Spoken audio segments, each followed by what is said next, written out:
L.A.X. You already know. How you doing, man? I'm good. London town with Bankulli. London time. Baddest. We barely see in Nigeria. How come we have time for each other in London? Nigeria, we're working. Thinking about what you've gone through from the beginning of your career till now, positively, negatively, what can you say the journey has been like? The journey has been ups and downs, because that's how life is. At the end of the day, regardless of music, life is not always straight, but we thank God for where we are now. We thank God that we are singing and people are listening. We are dropping songs and people are listening worldwide, not only in Nigeria. I'm excited about what's coming, so it's life, it's music. What have you been working on? I just dropped my album, but now I'm working on an EP. An EP of inspired by global sounds. Like I'm trying to take this Afrobeat thing global. So type of sound I'm working on is something that people will not expect to hear from L.A.X on a normal day, but that's what I'm working on. I know the ups and downs, the way the game works, the power politics, and all of sorts. What can you say really is affecting all the challenges of doing, business, stable business, for making things go smoothly for an average artist or for artists that you have encountered along the way? First of all, I feel like when it comes to the music, you have to do what you love first. But if we're talking about things that affect artists, I feel like it's just, first of all, is the acceptance when it comes to creating the fan base. Because you may think of this direction, but the fans may not even want you to go through that direction. So I feel it's understanding the fans at first, then understanding media as well. Media is a very key part in music, not even in Nigeria, worldwide. So I feel like a lot of artists don't accept the media, or don't even acknowledge that the media exists, or don't know how to interact, with the media. So I feel that's one very strong point that I think every artist should look into.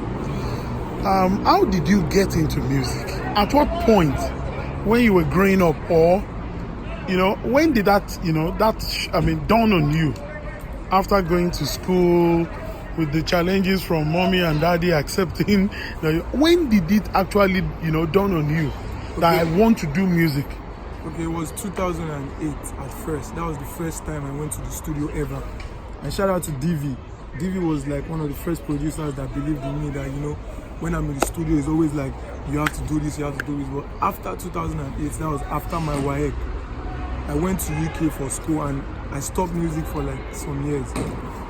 But every time I get into the studio, every time I hear new music from Nigeria, I'm just always excited, and I want to put my own, what I know I can do, I wanted to put it in the music. So that's when I came back and I started dropping songs. I dropped the song with Ice Prince. From there, re-signed me. And from there, I just decided that, this is what I wanted to do, because it never left me. I just wanted to keep recording.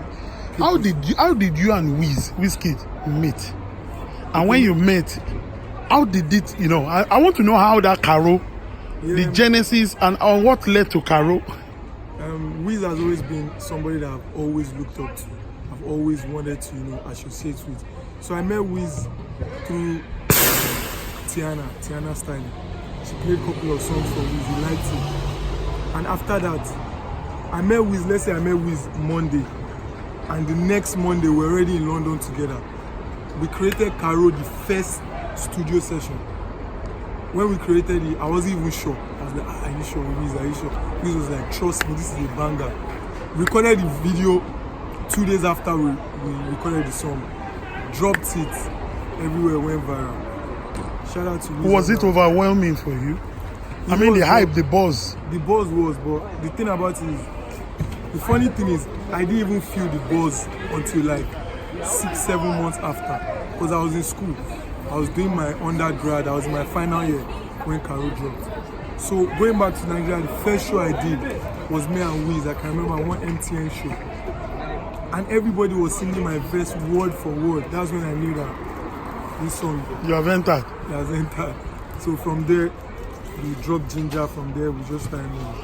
And looking at the journey afterward, for Wiz and for yourself, are you going to say it has been positive? Of course, I know there are some challenges. For Wiz, what can you say you feel or you think has been happening to him in terms of where he was then, now, and to the future? First of all, Wiz is like an inspiration to every artist. Like, there's no artist in Nigeria that will tell you Wiz did not inspire them from, especially the young ones. Because he was one of the youngest to, do it at that time when he was doing it. So, I feel like from where Wiz is now is an amazing place. Is where is global. Everybody pray for. Yeah, everybody. That's where he is now. Where everybody is praying for. And for me, I feel like he inspired me positively. Because working closely with him, now I understood how to create a hit song. I understood what you need to do. I understood the business part of music, decision making. Wiz can wait 10 years to make the right decision. He can wait 20 years to make sure that he's making the right move. So I learned a lot from him when it comes to that. And even musically, my music, like when I left Starboy, let me also when I left, when I started my own record label, all the songs I was dropping at that point were entering.